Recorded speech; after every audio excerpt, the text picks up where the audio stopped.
Hi friends, welcome to our channel. எல்லோரும் எப்படி இருக்கீங்க? நல்லா இருக்கீங்கன்னு நினைக்கிறேன். இன்றைக்கி வீடியோவில் வெள்ளை கலர் கொண்டக்கடலையை வச்சு ஒரு சூப்பரான கிரேவி எப்படி செய்யலாம்னு சொல்லிட்டு பார்க்கலாம். இந்த கிரேவி சாதம், சப்பாத்தி, பூரி, ஆப்பம் எல்லாத்துக்குமே சூப்பரான சைடிஷாக இருக்கும்.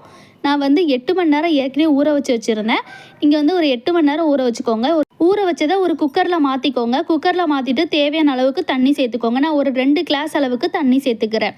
ஊற வச்சதுலேயுமே தண்ணி இருக்கும், அது பத்தாது. அதனால நான் 2 கிளாஸ் எக்ஸ்ட்ரா சேர்த்துக்கிறேன். தேவையான அளவுக்கு உப்பு சேர்த்துட்டு நம்ம ஒரு 3 விசில் விட்டு எடுக்க போகிறோம்.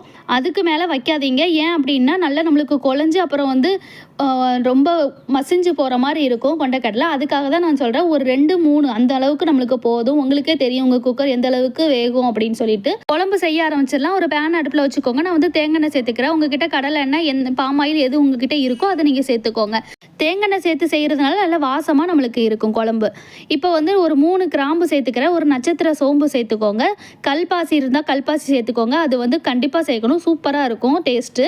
அப்புறமா ஒரு சின்ன துண்டளவுக்கு பட்டை சேர்த்துக்கோங்க.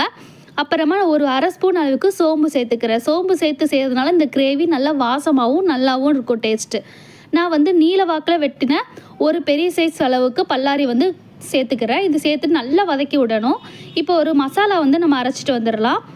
ஒரு மிக்ஸி ஜார் எடுத்துக்கோங்க. நல்லா பழுத்த தக்காளியாக ஒரு பெரிய சைஸ் பழுத்த தக்காளி சேர்த்துக்கோங்க. ஒரு 5-6 பூண்டு சேர்த்துக்கோங்க. ஒரு சின்ன துண்டளவுக்கு இஞ்சி சேர்த்துக்கோங்க. வறுத்த வேர்க்கடலை 1 ஸ்பூன் அளவுக்கு சேர்த்துக்கோங்க. 1/4 ஸ்பூனுக்கும் கம்மியாக கசகசா சேர்த்துக்கோங்க. கசகசா சேர்த்து செய்கிறதுனால கிரேவி நல்ல டேஸ்ட்டாக கிடைக்கும், நம்மளுக்கு திக்காகவும் இருக்கும். இது கூடவே ஒரு 1/4 ஸ்பூன் அளவுக்கு சோம்பு சேர்த்துக்கோங்க. நம்ம சோம்பு தாளிக்கிறதுக்கும் இதில் சேர்த்துருப்போம். இதுலேயும் சேர்த்து நம்ம அரைக்கிறதுனால நல்லா வாசமாக இருக்கும். ஒரு கொஞ்சமாக 1/4 ஸ்பூனுக்கு கம்மியாக எள்ளு சேர்த்துக்கோங்க. சேர்த்துட்டு நல்லா பேஸ்ட்டாக அரைச்சிட்டு வந்துக்கோங்க. தண்ணி எதுவுமே சேர்க்காம. நான் தண்ணி சேர்க்காமல் அரைச்சிட்டு வந்திருக்கேன் பார்த்துக்கோங்க. நல்லா பழுத்த தக்காளினா நம்மளுக்கு இந்த அளவுக்கு நல்லா பேஸ்ட்டாக அரைஞ்சி கிடைக்கும்.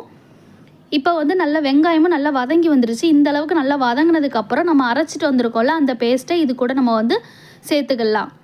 நம்ம தக்காளியெல்லாம் சேர்த்து வதக்காமல் நம்ம அரைச்சிட்டு சேர்க்கறதுனால நம்மளுக்கு திக்காக கிடைக்கும் நம்மளுக்கு கிரேவி.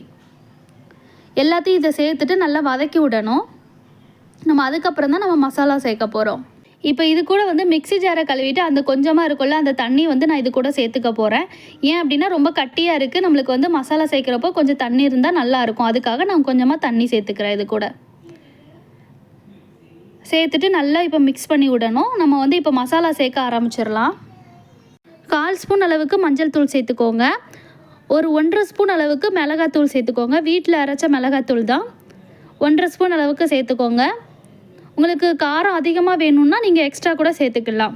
1/2 ஸ்பூன் அளவுக்கு தனியாத்தூள் சேர்த்துக்கிறேன். மல்லித்தூள் சொல்லுவாங்களே, இதுவும் வீட்டில் அரைச்சது தான். எல்லாருக்குமே ஈஸியாக கிடைக்கிற பொடியை வச்சு நம்ம சூப்பராக சிம்பிளாக நம்ம செஞ்சு காட்டியிருக்கோம். அப்படியே ரெஸ்டாரண்ட் ஸ்டைலில் இருக்கும். நீங்கள் சாப்பிட்டு பார்த்தீங்க அப்படின்னா ஒரு தடவை நீங்கள் ட்ரை பண்ணி பார்த்தீங்க அப்படின்னா நீங்கள் வட்ட இது தான் செய்வீங்க. அப்புறமா தேவையான அளவுக்கு உப்பு சேர்த்துக்கோங்க. நம்ம சென்னா வேக வைக்கிறப்பமே நம்ம உப்பு சேர்த்து வேக வச்சுருக்கோம். அதுக்கு அது சரியாக இருக்கும். நம்ம குழம்புக்கு இதில் சேர்த்துக்கலாம். நான் கொண்டக்கடலை வேக வச்சுருந்தோம்ல 3 விசில், அதை நான் தண்ணியெல்லாம் வடிகட்டிட்டு இது கூட நான் சேர்த்துக்கிறேன். தண்ணி நல்லா வடிகட்டிட்டு சேர்த்துக்கோங்க. தண்ணியோடு சேர்த்துறாதீங்க. நம்ம குழம்புல மசாலா தண்ணி எல்லாமே சேர்த்து பெர்ஃபெக்டாக இருக்குது. நம்ம இந்த நேரத்தில் சென்னாவில் இருக்கிற தண்ணியை சேர்த்து நம்ம ஊற்றிட்டோம் வச்சுக்கோங்க, நம்மளுக்கு கிரேவி நல்லா கிடைக்காது. எல்லாத்தையும் சேர்த்துட்டு நல்லா மிக்ஸ் பண்ணி விட்டுக்கோங்க. மிக்ஸ் பண்ணி விட்டுட்டு ஒரு 5 மினிட்ஸ் லோ ஃப்ளேமில் வச்சுட்டு மூடி வச்சுருங்க. நம்ம அதை டிஸ்டர்ப் பண்ணவே கூடாது. அப்போ தான் நம்மளுக்கு பெர்ஃபெக்டாக கிடைக்கும். ரெஸ்டாரண்ட்டில் எப்படி இருக்குமோ அந்த மாதிரி சூப்பராக இருக்கும். 5 மினிட்ஸ்க்கு அப்புறம் இப்படி தான் இருக்கும் பார்த்துக்கோங்க. நல்லா குழம்பு எல்லாமே நல்லா ஒன்று சேர்ந்து மசாலா கூட சூப்பராக இருக்கும். நல்லா வாசமாக இருக்கும். வீடே மணக்கிற அளவுக்கு நம்மளுக்கு சென்னா மசாலா ரெடி ஆயிருச்சு. கண்டிப்பாக அந்த 5 மினிட்ஸு நீங்கள் அடுப்பை லோ ஃப்ளேமில் தான் வைக்கணும். கூட்டி வச்சிடாதீங்க, மீடியம் ஃப்ளேமில் வச்சிடாதீங்க. அப்புறம் நம்மளுக்கு தீஞ்சு போயிடும். இன்றைக்கே ட்ரை பண்ணி பார்த்துட்டு எப்படி வந்துச்சுன்னு சொல்லிட்டு கமெண்ட் பாக்ஸில் மறக்காமல் சொல்லுங்கள்.